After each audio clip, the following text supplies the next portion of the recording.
देखो बच्चे, हम पहले पार्ट में बात कर चुके हैं प्रायद्वीपीय नदी तंत्र के बारे में। पहला हम पार्ट 2 में बात करते हैं उसके आगे वाले भाग को। देखो आगे अगर हम भाग को बात करते हैं तो देखो जैसे हमारी है नदी तंत्र। देखो अरब सागर में गिरने वाली नदियाँ, अरब सागर में गिरने वाली नदियाँ जो हैं वो हमारी पहली क्या है, लूनी नदी। इसका उद्गम स्थल क्या है, नाग पहाड़ी, जो अजमेर राजस्थान से है। राजस्थान की गुजरात में बहती है, यह मरुस्थल में प्रवाहित होती है। चलो फिर हम आगे बात करें। देखो यह क्या है, भारत की एकमात्र खारे पानी की नदी है। यह एक खारे पानी की क्या है, नदी है। और लूनी नदी जो है कच्छ के रन में समाप्त हो जाती है, समुद्र तट तक नहीं पहुंचती है, ये यहीं से क्या होती है, समाप्त हो जाती है। फिर हम दूसरी बात करते हैं साबरमती नदी। देखो साबरमती नदी की अगर हम बात करें तो इसका जो उद्गम स्थल है वो क्या है, अरावली पर्वत है, उदयपुर राजस्थान से।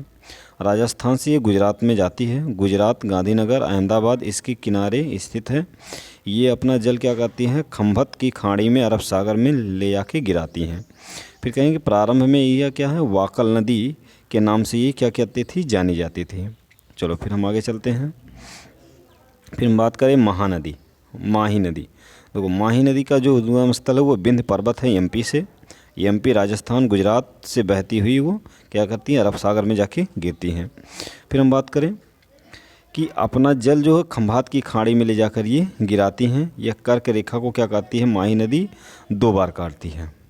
ठीक, चलो फिर हम आगे बात करते हैं नर्मदा नदी। तो देखो नर्मदा नदी की बात करें तो नर्मदा नदी का जो उद्गम स्थल है वो अमरकंटक की चोटी है, जो कहाँ पर स्थित है, एमपी में।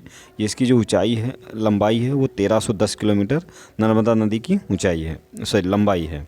फिर हम बात करें, यह नदी एमपी महाराष्ट्र और गुजरात में जाके फिर उसके बाद खंभात की खाड़ी अरब सागर में जाके गिर जाती हैं। कह रहा है ये अरब सागर में जल गिराने वाली सबसे लंबी नदी है, 1310 किलोमीटर नर्मदा नदी। कह रहा है यह सतपुड़ा के उत्तर में भ्रंश घाटी में बहती है। और फिर कह रहा है नोट, कह रहा है कि यह नर्मदा नदी और ताप्ती नदी ऐसी जो हैं जो ज्वार नद बनाती हैं, बाकी सब क्या करती हैं, ठीक एस्चुरी बनाती है। आपकी क्या आती है, एस्चुरी बनाती है, बाकी सब क्या होती हैं, डेल्टा बनाती हैं। फिर हम आगे बात करें, और ये ऐसी 2 नदियाँ हैं जो पूर्व से पश्चिम में बहती हैं। फिर हम बात करें ताप्ती नदी। देखो ताप्ती नदी क्या है, 724 किलोमीटर लंबी है। कह रहा है इसका उद्गम स्थान जो है मुल्ताई पहाड़ी, बैतूल ज़िला एमपी में स्थित है। फिर कह रहा है कि एमपी महाराष्ट्र गुजरात से ये बहती हुई क्या करती है, ताप्ती नदी सतपुड़ा की दक्षिण में बिंस घाटी में बहती है। गुजरात का सूरत शहर इसी नदी के तट पर स्थित है। फिर हम बात करें गोवा। देखो गोवा जो आपकी है, देखो गोवा जो है ये जुआरी नदी है, मांडवी नदी। गोवा की जीवन रेखा जो है से जानते हैं किसे, मांडवी नदी को। अगर गोवा की राजधानी देखी पड़ी जाए तो मांडवी नदी पर ही क्या है, स्थित है। अगर हम केरल की बात करें तो पेरियार नदी केरल की जीवन रेखा कहते हैं। कह रहा है यह केरल की सबसे बड़ी नदी है। फिर पुझा नदी भी केरल में स्थित है।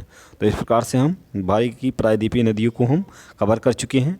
फिर आगे पार्ट में हम बात करेंगे और कुछ नई नदियों के बारे में या आगे पठार के बारे में। वीडियो पसंद आया होगा तो लाइक कीजिए, शेयर कीजिए, सब्सक्राइब कीजिए और उसे भी सब्सक्राइब कराइए, कमेंट ज़रूर करिए। धन्यवाद।